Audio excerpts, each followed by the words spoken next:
자본주의에서 개인이 돈을 버는 방식은 세 가지가 있는데 이걸 아냐고 그분이 작가님께 물어봤대요. 작가님은 축자사자 공부해야 한다. 근데 학문을 해서 언제 돈을 벌겠냐고 답했대요. 그러니까 자산가분이 이제부터 환하게 웃어봐요. 이게 우리의 인생이죠.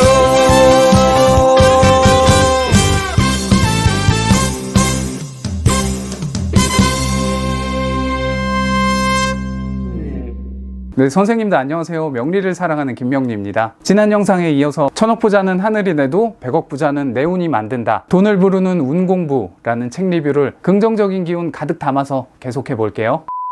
전체 5장 중에 3장은 부자의 길을 향해 가는 사람들이라는 제목이고요. 김원 작가님이 직접 상담하셨던 부자들의 사례를 십성 중심의 사주 분석과 함께 소개했는데요. 사업은 절대 권하지 않는 사주, 조직에 속할 때 운이 트이는 사람, 주식으로 부자가 될 수 있는 사람, 상가 임대 사업으로 수익을 올리는 분 등 다양한 사례를 구체적으로 소개해서 좋았습니다. 특히 실제 그분들의 사주가 나와서 명리 공부하시는 선생님들께는 좋은 공부 자료도 될 것 같고요. 사례들 중간마다 간략하게 사주 기초 개념이 첨부되었던 점도 좋았습니다. 물론 모두 성공담만 있는 건 아니었는데요. 각자 본인 사주에 적합하고 유리한 방식으로 관리하고 늘리는 것이 중요한 것 같습니다. 책에서 10개의 사례와 해석이 나오는데 작가님의 해석을 통해 배운 점도 있고 저도 제 방식대로 한번 풀어볼 생각입니다. 돈이라는 테마로 이렇게 10개의 사주를 분석해보는 그 자체로 되게 좋은 공부라고 생각해요. 물론 명리에 대해 익숙하지 않으셔도 설명이 친절하게 잘 돼 있어서 내용 이해는 크게 어렵지 않으실 거예요.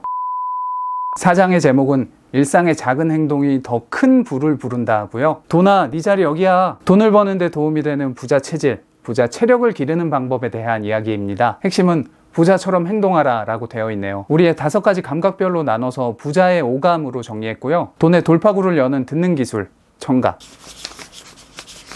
부의 맥을 보는 안목, 시각, 그것인지 알아보는 부자의 촉각, 감이 좋은 사람들의 특별한 비밀, 후각, 돈은 맛을 아는 사람에게 스스로 간다, 미각.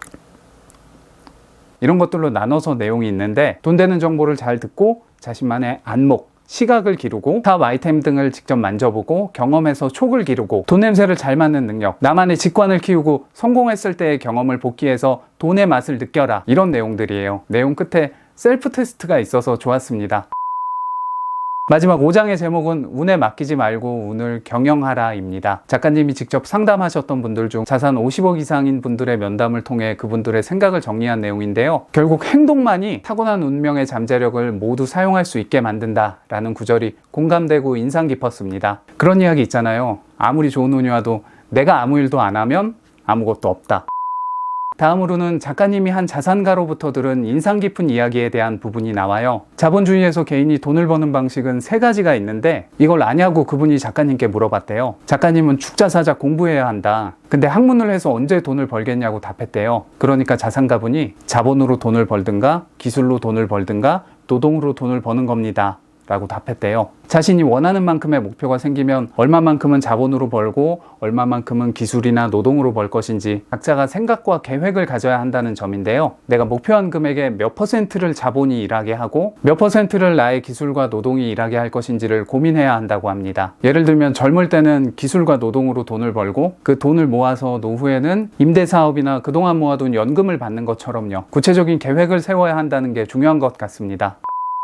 그 다음으로 부자들이 공통적으로 가진 습관이 돈에 대한 목표와 관점이 비슷한 사람들과 자주 모이는 거라고 하네요. 뜻이 같은 사람, 잘된 사람들의 길을 받으라고 나오는데 그 길하는 것에는 정보도 있지만 용기도 있다고 해요. 힘들 때 목표가 같은 사람들의 이야기를 듣고 힘을 내는 것이야말로 길을 받고 용기를 회복하는 것이라고 합니다. 그 다음 챕터 제목이 귀한 처세가 귀한 운명을 만든다인데 제목이 너무 좋네요. 내용은 먼저 성공한 사람, 잘 나가는 사람들과 적극적으로 어울리고 좋은 길을 받아라 입니다. 깊이 공감합니다. 나보다 잘난 사람, 성공한 사람들에게 시기와 질투를 보내는 것보다는 저 사람은 어떤 마음가짐으로 어떻게 했을까? 배울 점을 찾아서 나의 경쟁력을 높이는 게 발전적이지 않을까요? 물론 세상이 다 아름답진 않지만 그럼에도 우리는 살아가야 하니까요. 다음 챕터는 내 목표는 절대평가 대상이다. 남과 비교하지 말고 마음을 여유롭게 갖자라는 내용이 나오고요. 뛰면서 생각해야 운이 깨어난다. 고민만 하기보다는 뭐라도 시도하면서 계속 움직이는 게 중요하다는 이야기가 나옵니다. 실천이 그만큼 중요하다는 의미겠죠. 다음 챕터인 실패 속에 살아있는 가장 좋은 운에서는 부자들이 실패를 받아들이는 방식에 대한 내용이 나옵니다. 그리고 사람 때문에 나쁜 운명에 빠지지 않으려면 해선 사람보다 상황을 믿으라는 내용, 마지막 챕터인 재우는 인생의 그릇에 담은 물과 같다에선 돈이 중요한 건 사실이지만 결국 돈도 인생의 한 항목이고 돈을 너무 쫓다가 가족이나 사람들과 멀어지고 건강을 해치는 건 바람직하지 않다는 내용이 나옵니다. 작가님이 상담하면서 큰 부를 이루었음에도 건강이 안 좋아서 고민인 분들이 많았고 가족이나 대인관계의 불화, 과욕이나 명예손상 등 부작용으로 괴로워하는 분들도 많았다고 해요. 우리가 자존자본을 확립하려는 이유가 나와 가족의 자존감을 높이기 위함임을 잊지 말자고 하면서 내용이 끝납니다. 그리고 마치는 글에서 이 책이 명리 이론서가 아니고 자기개발서이다. 명리 전문가들의 관점에서 이론적 이견이 나올 수도 있고 책에서 소개한 방법들만으로는 해석의 한계가 있음을 인정한다고 되어 있어요. 명리의 관점으로 자기개발 프레임을 만들었다라고 이해해 주시면 감사하겠다라고 하셨습니다. 끝으로 본문에 적지 못한 중요한 말이 있는데 이 부분도 저는 되게 와닿았어요. 이건 직접 책으로 보시는 걸 추천합니다. 책을 읽은 제 소감을 정리하면 구체적인 사례 중심으로 소개한 것이 좋았고요. 중간중간 명리 기초 개념 설명도 좋았고 독자 입장에서 직접 참여해 볼 수 있는 부분이 많아서 좋았습니다. 물론 사주를 십성만으로 푸는 건 단식이기 때문에 이 해석만으로 종합적인 판단을 하거나 디테일을 논하기는 어렵다라고 보는데 생각을 전환해서 십성의 많고 적음으로 살펴보는 재물운의 특징과 개운법 이라고 바꿔서 생각해보면 굉장히 유익한 정보라고 생각해요. 중요한 건 역시 책을 읽고 나서 우리가 어떻게 행동하냐겠죠. 저는 이 책 좋았습니다. 선생님들은 어떠셨는지 댓글로 생각 나누면 좋겠습니다. 오늘 준비한 내용은 여기까지입니다. 괜찮으셨다면 구독과 좋아요 부탁드릴게요. 지금까지 저는 명리를 사랑하는 김명리였고요. 선생님들, 우리 모두의 재물운이 좋아지기를 기원하며 굿복.